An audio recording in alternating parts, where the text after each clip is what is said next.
Bit later. Good morning to you. You're watching Fox and Friends First on this Wednesday morning. I'm Heather Childers. Thank you so much, as always, for starting your day with us. Let's get right to that Fox News alert for you. House lawmakers could vote on a tentative deal to avoid a second government shutdown as soon as today. Right now, President Trump is considering additional ways to secure the southern border. Griff Jenkins is live for us in Washington with the very latest, so this could be moving pretty quickly. Good morning, Heather. Will he or won't he sign it? That's the question of the day as the president considers accepting a compromise deal that falls well short of fully funding his border wall and at first glance wasn't so appealing. I can't say I'm happy. I can't say I'm thrilled. But the wall's getting built. Regardless, doesn't matter because we're doing other things beyond what we're talking about here. Exact language of the bill still being worked out, but here's what we know. It's got $1.375 billion for 55 new miles of border barrier construction and provides a path to reduce ICE detention beds.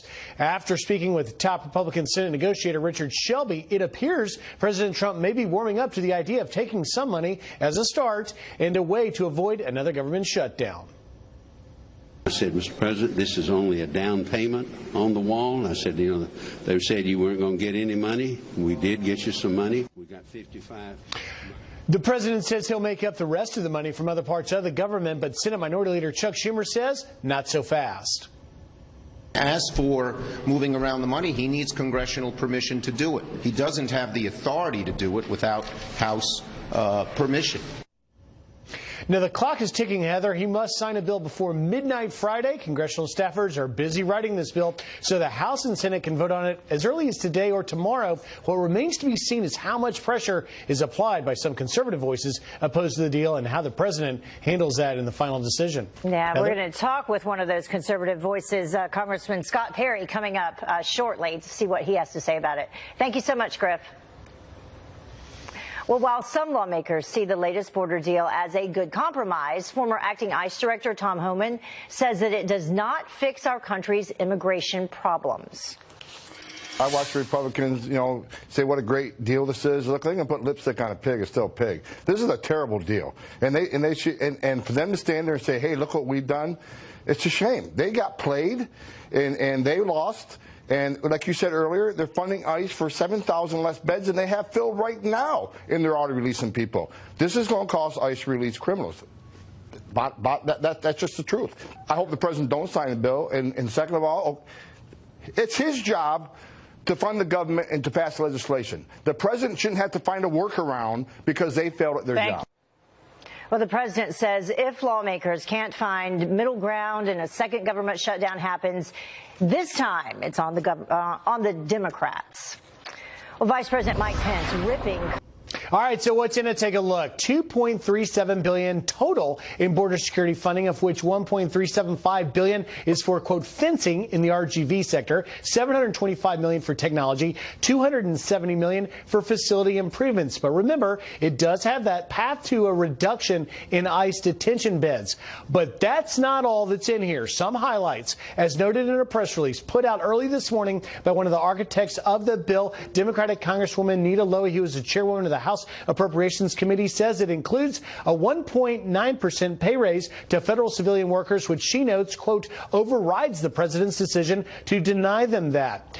It includes $3.8 billion invested in the census, which she notes is to combat the Trump administration's assault on the census. It's an addition of $1 billion to the census funding, which is nearly equivalent to that of the wall or barrier funding. And it has $9.3 billion for EPA and land and water conservation fund to, quote, reject the Trump administration's radical cuts. Now, Heather, that's 4 times the total amount to border security. We shall see if the president views this as landmines or not. Meanwhile, Democrats are encouraging him to sign this. President Trump, sign this bill. Neither side got everything it wanted in this bill, but both sides want to avoid another shutdown. Democrats, Republicans, House, Senate. Lawmakers on both sides appear confident that this will pass the House and the Senate with some rejections. They should start voting at some point here today, probably pass in the House. We'll have to find out whether or not the president is on board. Remember, he has been known to change his mind before. Heather? Yeah, we'll see if he is showing them any love on this Valentine's Day and agreeing to this. Thank you so much, Griff. These transnational gangs, we must fully and completely secure the border. That means more law enforcement, closing legal loopholes, ending catch and release, ending sanctuary cities, and finishing the border wall. Well, in a room full of law enforcement, President Trump is stressing the importance of securing our borders. This as a bipartisan border committee releases the much anticipated funding bill overnight. So will this new proposal tackle the threats at our southern border? Joining me now to discuss is the director of urban engagement at Turning Point USA and former Tucson police officer Brandon Tatum. Brandon, great to have you back with us to respond to all this. We appreciate it. Yeah, and happy Valentine's Day. Yes, you too. You know, I was just saying earlier, we will see if the president shows this bipartisan border deal any love. You know firsthand the issues and the problems that we have at our border in terms of securing it. We spoke specifically about gangs and drugs being such a huge problem. Do you think that this bipartisan deal does enough to tackle that? I think that it doesn't do enough as far as what I would expect, what I want to see. I think this shouldn't even be an argument in our country or whether or not we should support border security by building a wall. This is a no-brainer. But I think it's a good start for the president to do something in a bipartisan manner. I'm not sure if he's going to sign it. I'm not sure if it's going to even make it to his desk, given the conflict between both sides. But I think it's a good start, and we have to start somewhere. And I'm hopefully that the president will do something with this. Yeah, they're saying that it's this bipartisan deal, but if you take a look at the elements within it, which we can bring up for people at home, as discussed previously, this was in fact true, $1.375 billion for 55 miles of fencing, significantly less than what Border Patrol agents say they need. $1 billion for other border security programs, a path in reduction in those ICE detention beds, and more than $400 million in humanitarian aid for detained migrants. So when you break it apart there, I mean, 55 miles of fencing, is that enough? I don't believe that's enough at all.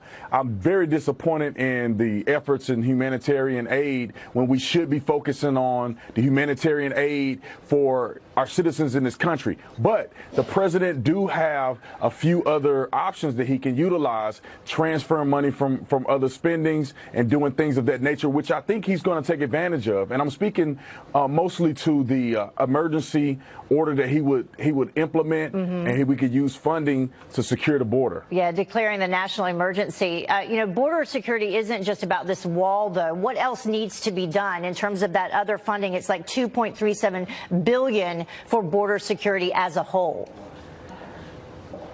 Well, I think outside of building a physical barrier, we have a few things that we need to do as far as our immigration laws, immigration policies. I think we need to get rid of the anchor baby loophole.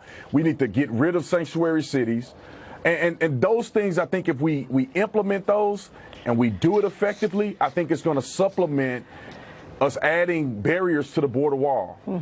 And people seem to agree with you, you know, in terms of supplementing it. We took this Fox News poll and we polled people, you know, should this budget deal include money for barrier security and humanitarian aid? 66% favor that. But you're talking about a different kind of humanitarian aid.